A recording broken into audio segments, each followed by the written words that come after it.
প্রিয় দর্শক, আসসালামু আলাইকুম। সবাইকে স্বাগতম জানিয়ে শুরু করছি আমার আজকের পর্ব। আজকে আমি আপনাদের একদম ভিন্ন স্বাদের ডিম পেঁয়াজের চপ তৈরি করে দেখাবো। ডিম চপ তো আপনারা অনেকভাবে খেয়েছেন, এবার রমজানে এভাবে একবার হলেও ডিম চপ তৈরি করে দেখবেন। এটা তৈরি করা খুবই সহজ, ঘরে থাকা কয়েকটি উপকরণ দিয়ে মাত্র 10 মিনিটে তৈরি করে নেওয়া যায়। খেতে অসম্ভব মজার হয়। আশা করছি আজকের রেসিপি সবার কাছে অনেক বেশি ভালো লাগবে। তো চলুন রেসিপিটি দেখে নিচ্ছি। প্রথম একটি মিক্সিং বলে 1.5 কাপ পরিমাণ পেঁয়াজ কুচি নিয়ে নিচ্ছি। পেঁয়াজটাকে আমি এরকম মিহি কুচি করে নিয়েছি। এই পর্যায়ে পেঁয়াজটাকে একটু মথে নিচ্ছি, অর্থাৎ পেঁয়াজের পাটগুলোকে একটু ছাড়িয়ে নিতে হবে।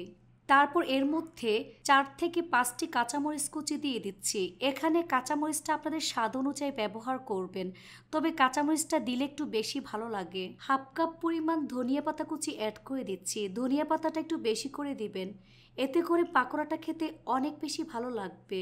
দিয়ে দিচ্ছি 1/2 চা চামচ পরিমাণ আদা বাটা। স্বাদ মতো লবণ অ্যাড করে দিলাম। ধনিয়ার গুঁড়া 1/2 চা চামচ পরিমাণ, 1/4 চা চামচ পরিমাণ হলুদের গুঁড়া, মরিচের গুঁড়া 1 চা চামচ পরিমাণ, 1 প্যাকেট ম্যাগি ম্যাজিক মশলা দিয়ে দিচ্ছি। এই ম্যাজিক মশলা ব্যবহার করলে এর টেস্ট অনেক বেশি ভালো আসে। চেষ্টা করবেন এই ম্যাজিক মশলা ব্যবহার করতে। এবার সব কিছু একসাথে খুব ভালো করে মেখে নিতে হবে, আর পেঁয়াজটাকে খুব ভালো করে মেখে নরম করে নেব।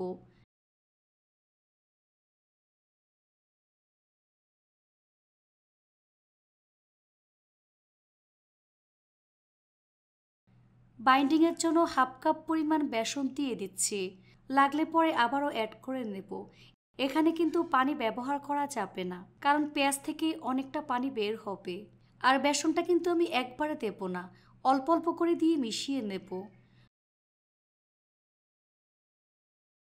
1/2 কাপ দেওয়ার পর আমি আরও কিছুটা বেসন ব্যবহার করেছি।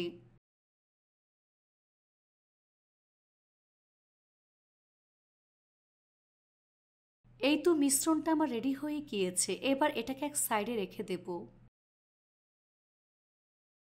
এখানে আমি 3টি সিদ্ধ ডিম নিয়েছি, তবে এখানে আমি 2টি ডিম ব্যবহার করব। এবার ডিমগুলোকে কেটে সমান 4 ভাগে ভাগ করে নেব। আপনারা চাইলে 2 ভাগ করে নিতে পারবেন।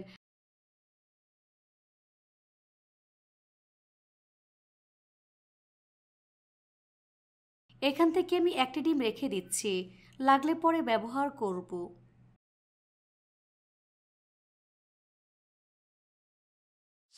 এবার আমি নাস্তা তৈরি করে নেব। এখান থেকে কিছুটা পরিমাণ মিশ্রণ নিয়ে হাত দিয়ে ঠিক এভাবে একটু ছড়িয়ে দিচ্ছি।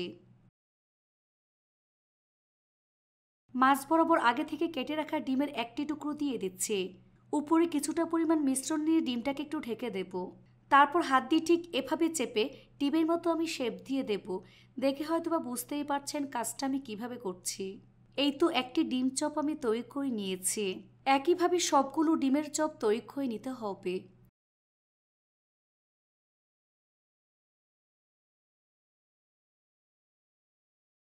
তো আমি সবগুলো ডিমের চপ তৈরি করে নিয়েছি।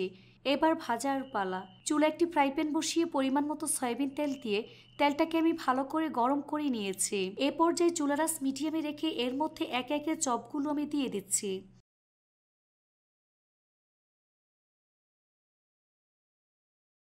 নিচের পাশ হালকা ভাজা হয়ে আসলে উল্টে দিচ্ছি।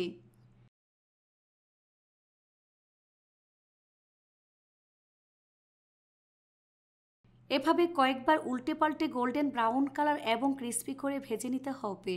চুলার আঁচ বেশি বাড়ানো যাবে না, তাহলে উপরে কালার চলে আসলেও ভিতরটা কাঁচা থেকে যাবে আর পাকোড়াটা খেতে ভালো লাগবে না। এই তো ডিম চপগুলো ভাজা হয়ে গিয়েছে। দেখুন খুব সুন্দর কালার চলে এসেছে। এখন তেল থেকে নাস্তার প্লেটে তুলে নিচ্ছি।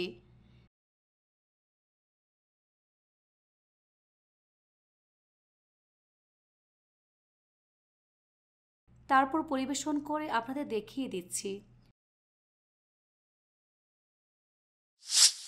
দেখুন আমার ডিম চপ দেখতে মাশাআল্লাহ কতটা সুন্দর এবং কতটা লোভনীয় হয়েছে। এটা শুধু দেখতেই সুন্দর না, খেতে অসম্ভব মজার হয়েছে। এভাবে একবার হলেও তৈরি করে দেখবেন।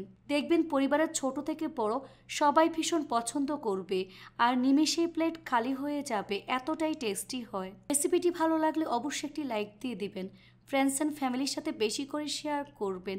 আর আমার ফেসবুক পেজটি ফলো দিয়ে রাখবেন। সবাই অনেক বেশি ভালো থাকবেন। আল্লাহ হাফেজ।